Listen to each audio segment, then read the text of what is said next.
Picked the wrong week to quit sniffing glue.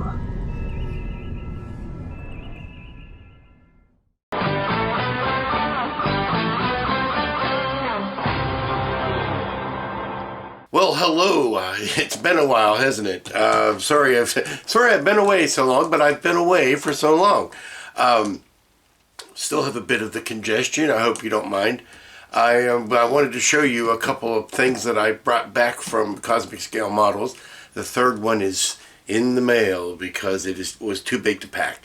Basically, I had to restrict myself to what could conceivably pack in the suitcases that I took with me to bring back. So let's go to the table and take a look, and we'll discuss this shortened week's project. I don't know how much of it I'm going to get done.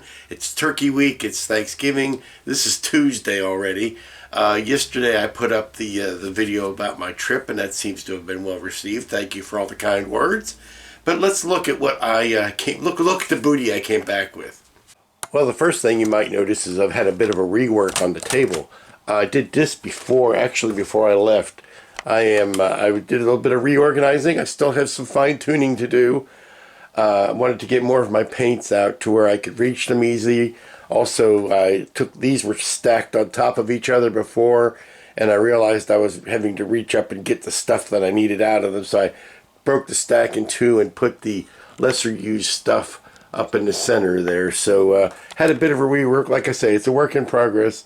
I will refine it as I go, but you may notice it be a bit different. So let's take a look at what I got from Keith at Cosmic Scale Models. Basically two big things, and then like I said, the third item, which is coming in the mail. First of all, we've got the Visitor Fighter now. Wayne picked up one of these. Phil picked up one of these. I got one of these. They were very, very popular. And not popular enough that we would make them a challenge, but we all got them. I'm going to be putting this to the side and not working on it right away, strictly because, everybody else is working on it. I'll let them have their time. But what we've got is the way that Keith has designed these is he's made these shuttles modular, so you could have the little fighter if you wanted. He's also got it set up to do the big transports where you put the cargo area in between and put them together that way. But I'll be building this as probably as a not a flight deck setup, but maybe a landing site setup type of deal. But the reason you're not seeing any packaging here is because, frankly, I had to take it out of the box so that I could, the box is still in London somewhere in a trash bin in the hotel, because I packed these in with my clothes. But I was able to use these little boxes. Now, he sent me home with a ton of these little boxes of just accessories. We've got storage boxes. We've got visitor crewmen. We've got ground crew. We've got passengers. We've got soldiers. We've got more accessories, including the laser table, which is just neat because it's that prop that's used everywhere. You could buy this laser table and put it in your regular one setup, or any other Star Trek motion picture setup that used this particular prop, or any. You could do the Alpha Beta base from Airplane 2 and use that prop. Any place that used that prop, you can use this kit to recreate that prop. And we have some other computer consoles. So this is all going to go for a setup that I have not yet begun to imagine. So that's going to go to the side. I need to find a bigger box to put them all in. And maybe we will address that towards the end of the year. Maybe we'll do visitors for Christmas. I don't know. But this is going to go to the side. And what I'm going to be working on starting this week, again, I said I don't know if I'll finish, are these 4 Red Dwarf figures that will go. I have a very beautiful Red Dwarf kit that was built for me by a talented gentleman named Carlin Morris.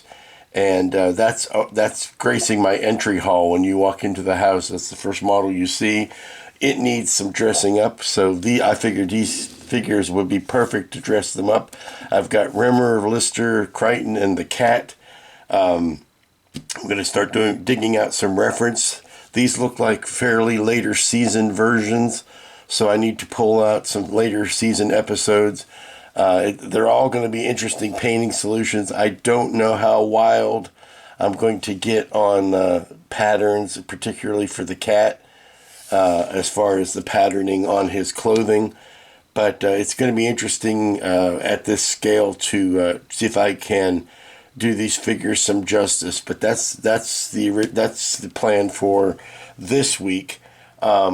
Again, making use of the new paint setup that I've got here.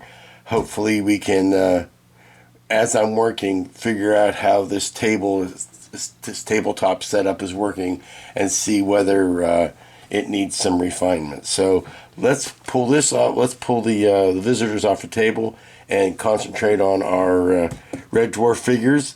It's cold outside. There's no kind of atmosphere. I'm all alone, more or less. So let's paint some Red Dwarf figures. Well, here's the definition of a Thanksgiving miracle. No sooner had I decided that I'm going to work on these Red Dwarf figures, and I went to the video rack to pull some episodes to get some reference. Gentle tapping on the front door. It is the postman. Now, the postman had already gone by once, and you know, the postman never rings twice.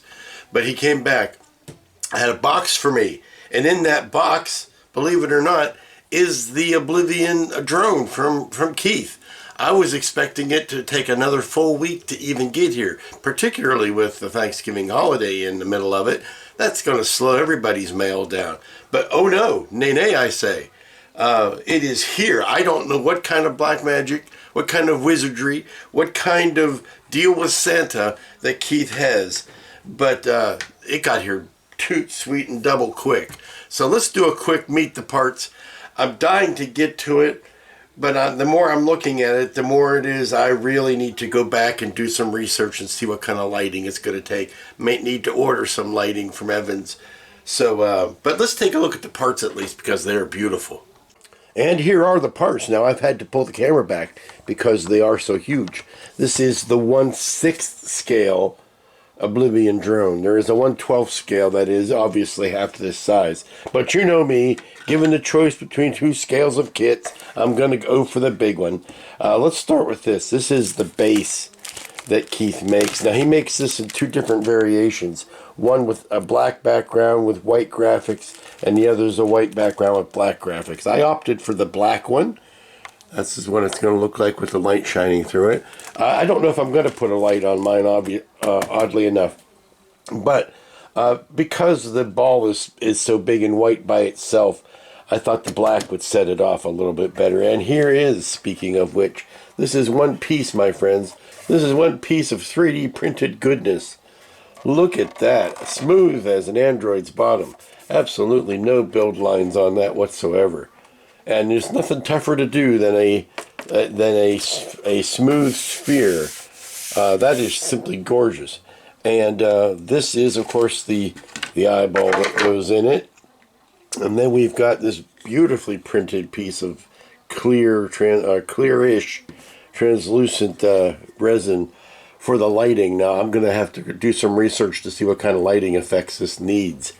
We got this one, and we've got two smaller engines that go on the back side. Now, if I take this piece out, and the fit on these parts is tremendous. But if you look at it like this, you can see that it goes kind of like that, with these two lights, or the two main engines above it, and everything's keyed here, so I need to fit that around to how it's keyed. But look at these things, they're gorgeous. That's the back side of it. And then, of course, there are two sets of guns, two right set of guns and a left set of guns, and that's what these are. And they'll go in here. And the gun barrels slide in like that. I mean, very well done, very well engineered. So I'm just kind of piecing that together. And then you could either put them straight against the side of the drone, or you can stand them out a little bit. I'm obviously going to stand them out because that's what all these parts are for. So you can see the inner workings. The nice printed book that shows the instructions.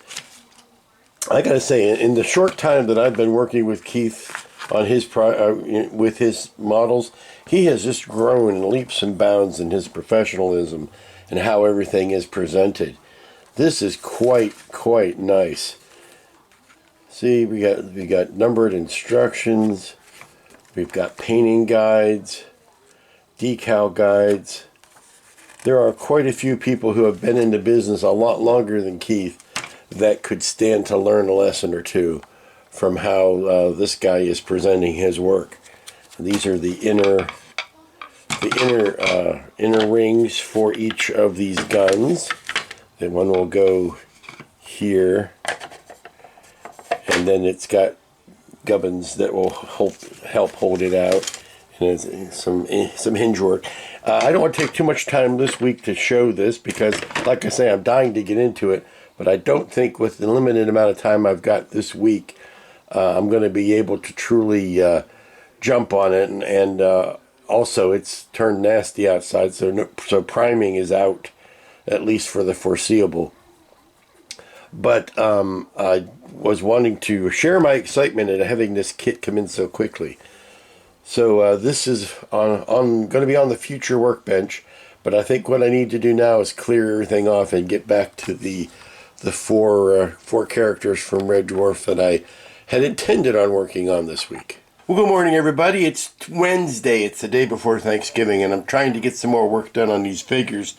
Got basic colors masked in. I've got, luckily, an order came in from Steve that was waiting for me when I got back, so I'm jumping on that. So in between getting an order out the door and getting these figures painted. Now, you can go nuts and make an entire career out of trying to duplicate either Cat's costume or all of the little badges on Lister's coat there. I am going to try neither. I'm going to be doing just a indication of all of the buttons and patches. Now, if Keith had done a big old logo or a big old decal for like the back of Lister's jacket, that might have been nice, but it changed so much from season to season that it's really tough to pin down. These are the later season looks, you can tell, because the characters are a little bit, I won't say paunchier, but they're a little bit more filled out in their costumes. So I'm just going to pick a nice technique to do the Cat's jacket and pants. I'm not going to try to duplicate any of the wild patterns that were evident in his costumes. Now, Rimmer's a lot easier because this is a simple gold or a simple blue with a metallic sheen over it that makes it look hologrammy, and I quite like how that's turning out. And of course, Crichton is Crichton. He's gunmetal and black with really obvious flesh tones. So I think perhaps he might be the easiest one to paint of all. But we're gonna let these colors kind of sit and coalesce for a while, and I'm going to get back to cutting more vinyl and hopefully getting that ready to go out the door. I know there'll be no postage tomorrow because of Thanksgiving, and these might not go out until the beginning of next week, but I got to get on them. All right, we're coming up on the end of the day on Wednesday. I'm going to take tomorrow off since it's Turkey Day. Not going to do any work. We'll come back to these on Friday, but I wanted to show you my progress. I came up with a look for Cat that I'm kind of happy with. It's a spatter technique. Use it 1,000 different ways. You can use it to make stars in the night sky. You can use it to make random squiggles. I'm sorry, I'm doing a little bit of cleanup. But what I used it for was to make an overall speckly texture on his jacket and pants. Now, you can treat that as if it were glitter. You can treat that as if it were just a sparkly lame type of thing. Got some on his face that I have to paint back over. Please pardon the overly white eyes and teeth at this point. I'm just trying to put some color in. I don't mean to offend anybody by that. Working on Rimmer here. I've got starting to neaten up his hairline a little bit, and his clothing. Probably the least amount of work done on Lister, only because I'm still kind of stuck about what to do with the various blacks of his pants and his jacket. And then we have Crichton, which is probably going the easiest at this point because, like I said before, it's just gunmetal and black, and reminds me a lot of the old Major Matt Mason figures with the black accordion elbows and shoulders and such. And I'll work in some blue in his eyes and then lighten up his flesh tone a little bit. But we'll leave that for the post-traumatic Turkey Day on Friday. Good morning, everybody. Welcome back. It's Friday. Things are progressing. I'm getting better and better a little bit each day, but I'm not out of the woods completely, so I'm taking it kind of easy. And as a result, not getting through these guys as quickly as I might like, but I'm getting through them, and that's the important thing. You keep plugging at it. Some of the sculpts are very good. Some of them are not so good. And it's very easy to do something, get a good result when the sculpt is good. And the Crichton sculpt is excellent. The cat sculpt is very good. Where it kind of falls down on is the you would say the ordinary human sculpts, because it's kind of harder to hang a likeness on a very realistic person as opposed to something that is wildly stylized to begin with, like Crichton or like the cat. And that's what makes it a little bit more difficult to paint, because you can hang your painting on the same things, on the fact that Crichton is very, very flat flesh tones, or the cat is got this really wild costume to make up. Even Rimmer, to an extent, is good. Lister is, I think, probably the weakest one because of the just the nature of his sculpt. He is the most human and therefore the least unusual looking. I'm just going back and putting in some better flesh tones than what I had on Rimmer here. And that's, I don't mean, when I say that, I don't mean to fault the fine people at Cosmic Scale Models for these likenesses. It's just, in this game, there has to be winners and there has to be losers, and or first and second place, let's just say that. And I would say second place is the more human characters. The first place is Crichton and the cat. But we're plugging through. We're going to go ahead and paint it now. On the Rimmer figure here, the expression, the extreme sour lemon expression would be the one that I probably would have gone with when sculpting this. And this is a very smiling at attention, saluting pose, which is appropriate. But there were also times when he would be saluting and he would have the complete dour, downward scowl, like I said, sucking on a sour lemon face. And that might have been a way to differentiate himself from the Lister figure. I'm just going through and putting a base flesh color down. And then I will do a dry brush highlight over top of it.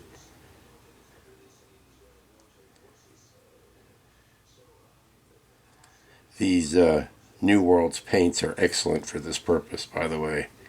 They have a series of flesh colors that are perfect for this. Okay, we'll let you sit. And let's see, we're going to use the light natural flesh. That's what we're going to use for the highlights on Crichton, because it is that very flat, fleshy color. I'm just doing a little bit of dry brushing here on the flat planes of his face.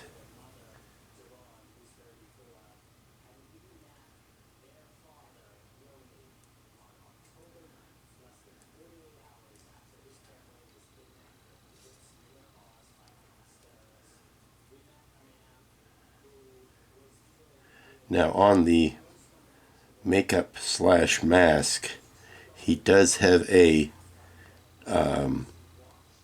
darkness under his eyes and of course his lips. So I wanted to make sure that those were called out with a pinker shade, or a more flesh tone shade, not this artificial flesh tone of the mask here.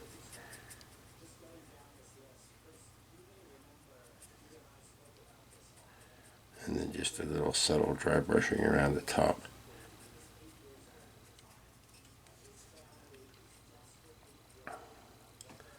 There. Well, I'm going to continue like this for a little bit, and then we're going to hopefully see if we can get these guys finished today. I think I'm starting to get to the final looks on some things. I'm really happy with how Cat's turning out, really happy with how Crichton turned out. I think one more highlight pass on the silver, Crichton will be done. Thinking the Cat is done, I want to come back, maybe take one last look. The eyes, yeah, they're a bit cartoony. I don't know what I can do about that. I've worked them as well as I can. I'm still not a great eye painter. I want to put some more dimension into his shirt. That was white before, it's red now. I think I may want to put a black wash over that red so that you can see the dimension and the folds in the shirt. Let me see if I can use get a brush here that gets some real thin black on it. Let's see if I can do a wash over just the area his shirt is in. Yeah, see, that helps bring out the folds.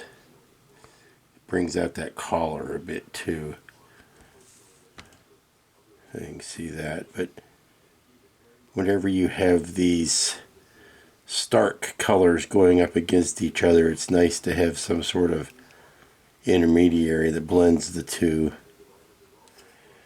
Do that and just do a little dabby to take some of that black off the top.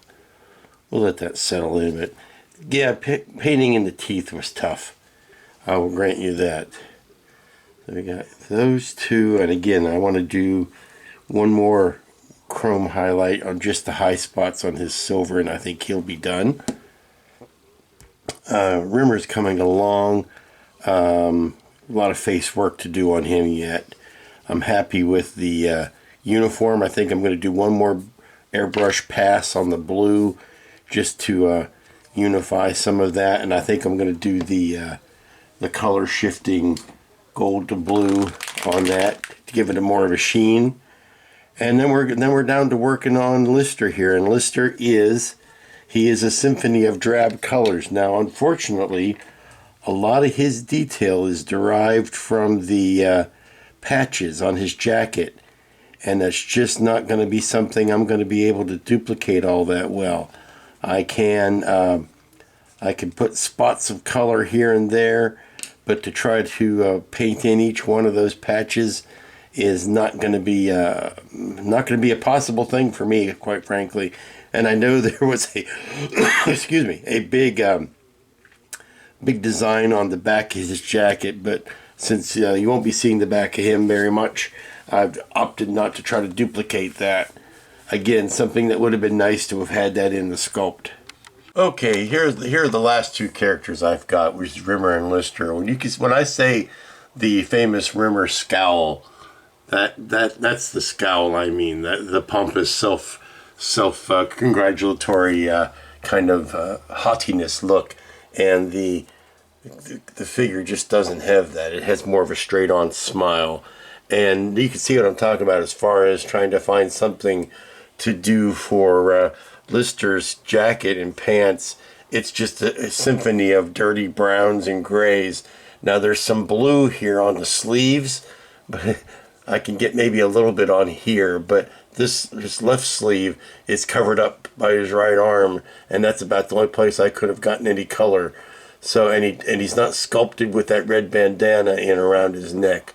So I may just have to try to paint something in there, but I could probably just do a black and white spatter on that, and it come out as good as anything else.